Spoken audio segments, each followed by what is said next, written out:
When people think about Thor, they tend to think about the epic fights, the hammer, Mjolnir, the lightning, the helmet even, which is weirdly in this movie. But you know what we all forget about?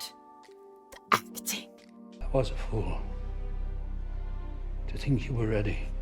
Father. Welcome back, everyone. It's me, Amanda, and we are here to discuss another MCU film. Yay!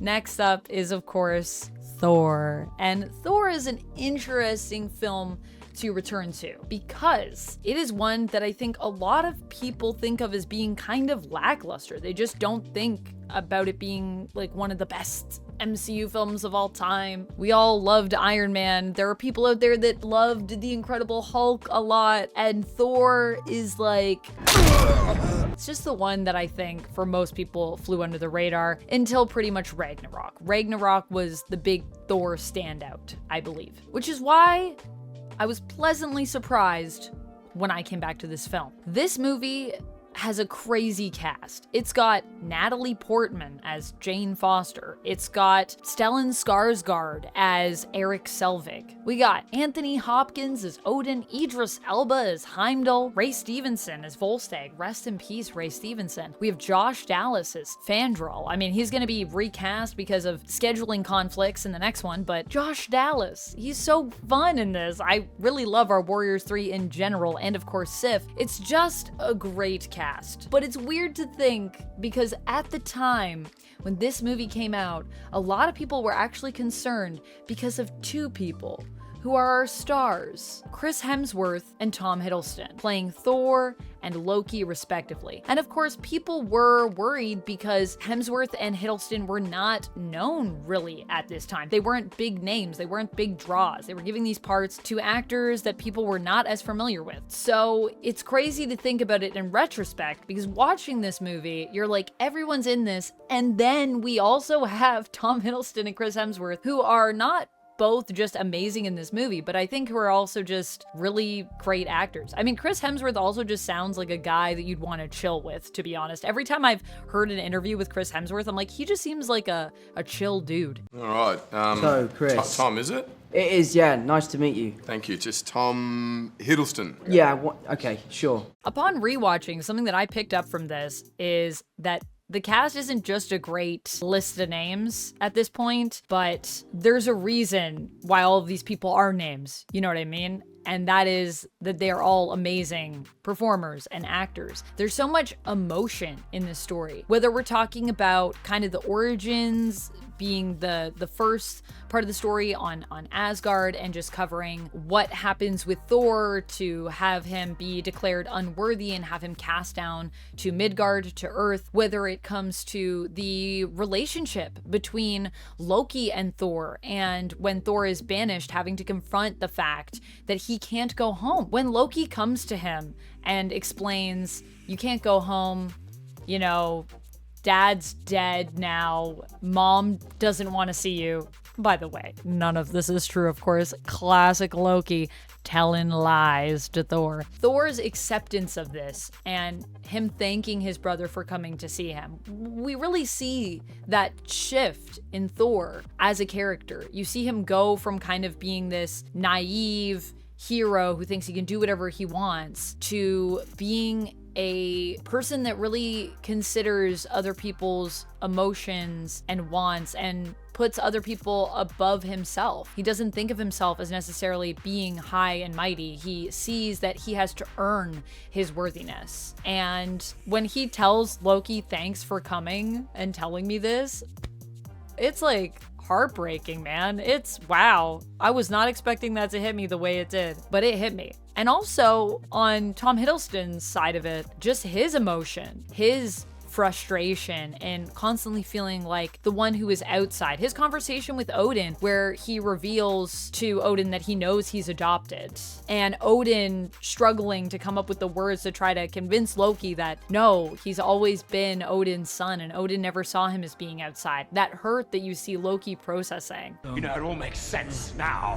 why you favored Thor all these years, because no matter how much you claim to love me, You could never have a frost giant sitting on the throne of Asgard. Man, there's a lot of emotional punches that we go through in this film. And it doesn't just end there. I mean, I think the other element of this that I really like is that the pacing for this story and the storytelling itself is, I think, quite well done. It's just a really good story that conveys what it needs to convey for the character development. It's really here to serve as the backbone for our character development. That's what the story's purpose is. It's to tell you the story of how Thor became Thor, how Loki became Loki, and how all of these characters interact with each other. The tragic lost love of Jane as Thor has to sacrifice the Rainbow Bridge to save the Frost Giants, who are still technically enemies of Asgard, but who, because they've brokered this peace, he's like, we can't let them die. I have to destroy the Rainbow Bridge, which means I'm sacrificing my love for Jane because I know I won't be able to get back to Earth to see her. It's all very moving, honestly. A lot of great character work. And I mean, it extends to almost every character that is in this. Not only is it great for the storytelling elements, the character work, but I think another thing that I really appreciate about this film is that stylistically and also in terms of just how it showcases Asgard and Thor, this movie really went for it. It really, really went for it, and I really admire that. This was a movie that before it was released, a lot of people, a lot of comics fans were concerned because obviously Thor is kind of an out there story, okay? Let's break it down. Thor is an alien from space, and his people are basically Norse gods in our mythos on Midgard, on Earth. But really, they're aliens that use technology and magic combined. What? And this movie does not shy away from it. I think a lot of people were worried that it was going to get kind of the X-Men treatment and get modernized and get like changed in an adaptation, but it didn't. They kept the Golden City. It's there. They kept the Destroyer. It looks amazing. It's frightening. They kept Thor's helmet even. They kept Loki's horns. They have frost giants. The Rainbow Bridge is literally a rainbow bridge. What more could you ask for here? And the other thing is that although I feel there are moments when Asgard does not look real, I think it's cool that they brought a stylistic choice to that. That's stylistically a choice to make Asgard look surreal. It looks like a place of wonder. I don't know if it's aged amazingly visually, but I will say something for this film. Having skimmed through it because I was trying to go back and find a scene, which we'll talk about a little bit more in a bit. Each frame in the film is really captivating. It's got good stills. They really thought about, if we had to break this film down into stills, how would that look? And the answer is pretty dang good. The other thing that I really appreciate about Thor and that I was very excited for with this film is that it is the first appearance of one of my favorite MCU characters of all time, who first appeared not in the comics, but in the MCU, Darcy Lewis, who recently actually did appear in the comics for the first time in Scarlet Witch, Steve Orlando's Scarlet Witch. Not the current Scarlet Witch volume, the one that happened before that, which was also Steve Orlando, but Darcy has had quite a journey in the MCU and in the comics. I love that she's just a woman that does so many random things. Like in this, she's talking about how she doesn't know a lot about science because she's studied political science as Jane's intern. She's like, I don't really know what we're doing here. And it's like, what? But I thought you were a science major. And she's like, political science. I was like, oh man. The beginning of Darcy Lewis's education. Wait until Darcy gets to WandaVision. When we get to WandaVision with Darcy, she's gonna be doing all kinds of science stuff. But yeah, I just love her. I think the other thing is I just love Kat Dennings, right? So I mean, Darcy is basically Kat Dennings, and Kat Dennings is so entertaining to watch. This film also introduces us to, and disposes of, King Laufey, who is played by Colm Feore, who is also another freaking fantastic actor. Actually known for, I believe, his time at Stratford in Ontario, which if you don't know, Stratford is not like, well, I mean, it's named after the Stratford all the way in England, but Stratford is our big theater area. Well, one of them. Obviously, Toronto, we got theater too. There's theater all over the place, but Stratford is like big for Shakespearean theater. So Colm Feore did some work there, and seeing him as King Laufey here, I think he just brings a certain amount of elegance and presence to this character. I think Laufey looks great. I think he sounds great. I wish we got more of him. because I just feel like there was a lot of potential with that character. But we'll talk about that a little bit more in a bit, because I want to talk about some of the things that I had a problem with in this movie. I do have a few. We'll wait till the end for that. And speaking of presence, let's talk about Tom Hiddleston for a moment, who just oozes presence in this film. Honestly, this film could have easily just been called Loki instead of Thor. There's so much Loki development that goes on here, and that's something that I really love about it. In fact, this is really a film that is Thor and Loki, or Loki and Thor if you'd rather. It's really about their relationship, and what I love is that although we do have a villain, we've got Laufey over there, it's not really about Laufey. It's really about the family dynamic of these two brothers, how they relate to each other, how they differ, and the fact that they just want their dad to love them. Really, they just want to be loved, and they've got ideas for how to go about that, and they're learning different things in this film. They're definitely very different characters. It's all showcased in that final battle against each other, where Loki reveals his plan of basically destroying all of Jotunheim with the Rainbow Bridge, and Thor says, you know, you can't just do that. I will be true heir to the throne. You can't kill an entire race. Why not?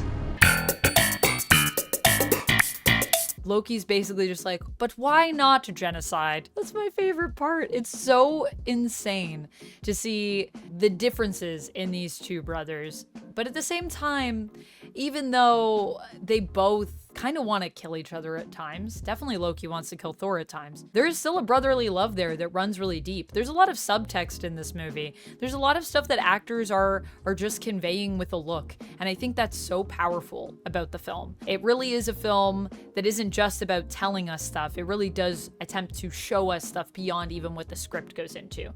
People did their homework, okay? Not only does the threat of Laufey and Loki feel quite real in the film, but we also get the Destroyer, who I think they did really well. And even though the ending of the fight with the Destroyer is very lackluster, the rest of the fight is so solid when Sif is on it, trying to get it distracted, and it just completely spins its head around. Horrifying. Very disappointing, I will say though, that Thor just gets his hammer back and then is like, I'm just gonna use Mjolnir to take you out in basically one hit. That was a little bit disappointing. But other than that, I feel like they did the Destroyer justice. And then there's Odin in this film, which Anthony Hopkins has presence. And I think he makes the perfect cast for Odin. But I also feel that it's very funny in retrospect, knowing the journey that Odin goes on, but also knowing Odin from the comics, of how much they really sell Odin here as like this ideal father figure. But knowing what we know from later films, oh boy, wait till we get to Ragnarok. The secrets will be spilled. And also in the comics, it's kind of hilarious, but I still really love it. Even when I think about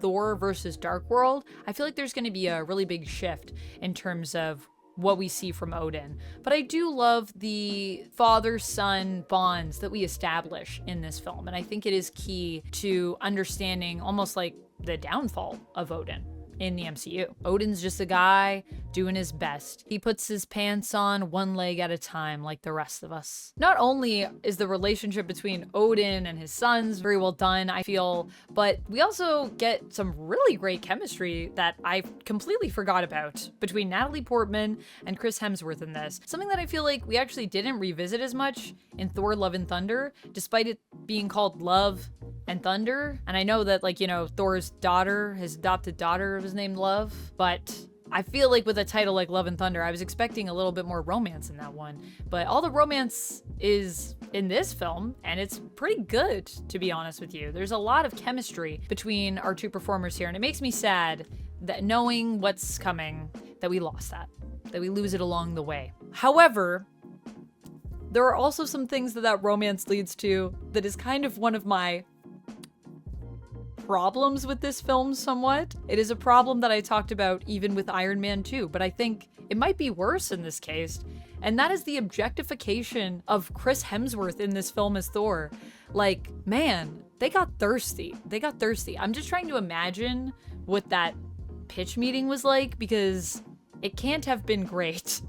They were like, hey, we did Iron Man 2 and we had a bunch We had a bunch of success here with Black Widow. Man, Black Widow's hot. But what could we do, you know? We want to bring something for the ladies. See, we got Iron Man, but what is Iron Man? He's a blue-collar schlub. What about Spider-Man? No, Spider-Man, the ladies won't love that. They gotta say, there's enough of those in my apartment. I got enough Spider-Man as it is. But what about Thor? Thor could be a man for the ladies. Thor is a hero. He's got big himbo energy. It's so hot right now. It's everybody's favorite. The women will love him. The men will love him. Everyone will love Thor. And you know what? We gotta showcase that. We gotta showcase the hotness. We gotta be even more thirsty with this film. He's gonna be changing into his civilian clothes, but you know what? Lose that shirt. Get that shirt out of there. In fact, most shots, remove the shirt. We don't need it. How about, I got an even better idea. So he's going in. He's trying to infiltrate this place, right? What if it starts to rain? And then what if we get some mud wrestling? Oh, the ladies are gonna love that. I feel like they just really went for it. They were like, never mind Black Widow's thighs. What about Chris Hemsworth's body? I don't even, like, his whole body feels like it's just, it made me uncomfortable. I was like, oh my goodness. I don't remember it being this intense with the objectification of Thor. They were like, we gotta get these ladies in there. Ladies, you know? They don't read comics, right? So that's one of my issues, but I also feel like there's some wasted potential in this movie. Well, I mean, the Warriors 3 are used here, but it just made me realize how they kind of fade off. I mean, they're in Ragnarok, they do come back, they do some stuff, okay? They're in Dark World, they do some stuff. No one cares though, because it's Dark World, although we'll see how that film is. But I just feel like we were really trying to establish them as a force here, and then in other films, they kind of get underplayed. But maybe I'm misremembering. Maybe they're gonna go on and do a million things, and it's going to be great. I remember them in Ragnarok, but I feel like we lost some of the development with those characters. They kind of fell off a cliff. Also, Laufey. Even though I think Laufey served his purpose in this film, I just feel they made him so cool, and then they just, like, Loki just one-shots him. It's kind of disappointing, even though he's not really the main focus of this film, so I understand why that went the way it went. But then don't make him so cool. Why'd you make him so cool? I want more Laufey, and then I was like, oh man, that's right, he just dies. Dang, disappointing. Killed by his own son that he just abandoned.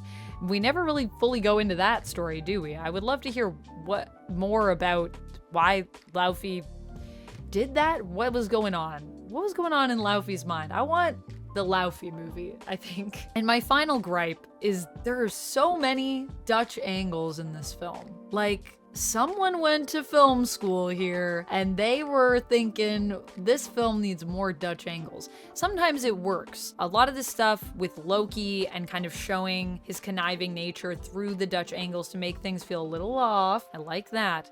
But then when they use them every like 5 seconds, it starts to wear on you. And all of a sudden you're just like, Dutch angle. It's like the gif of Leonardo DiCaprio, you know? Where he's like, hey, that was me all the time watching this movie. Dutch angle, Dutch angle. I get it. I get you understand what a Dutch angle is. Please stop. It's too many. It's too many Dutch angles. Overall though, I gotta say, I really liked Thor. I was surprised at how much I enjoyed this film and how much I felt it was just a really strong piece of cinema and entertainment. I thought it told a good story.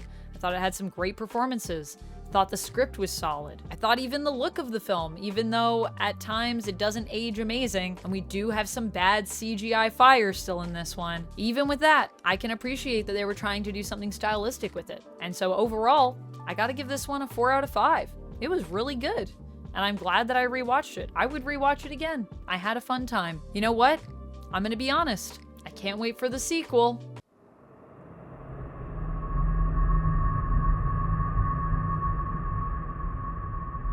I'm sure it'll be great. Up next, though, we're not going to Thor 2. We are actually going to Captain America. That's the next one in our order here. And I will say Captain America I remember being one of my favorite ones, and I went into this movie thinking I wasn't gonna like it, and then I came out a massive Captain America fan. So you know how I said before I'm not a big Iron Man person? I'm a big Cap person. And when there was a civil war right now between those two, again, I'm always gonna go for Cap. I'm a big Cap fan. So I'm hoping I'll like it as much as I did the last time I watched it, and I feel like I watched it a few years ago, so I did watch it somewhat recently, and I enjoyed it. It'll be fun to just kind of analyze it in this context, going back and watching everything in the order in which it was released. So check it out. Stay tuned for Captain America as we continue our reviews here. And feel free to let me know your thoughts on Thor down in the comments below. And if you didn't know, I have been going through all the MCU. You can check it out. You can join us in these reviews. Recently, I did Iron Man 2. So if you want to check that one out, we talk about some fun stuff. The Stark Expo, Palladium, Black Widow's juicy thighs. If you watch it, that'll all make sense to you, I promise. I'll see you next time, and until then, stay nerdy. Bye!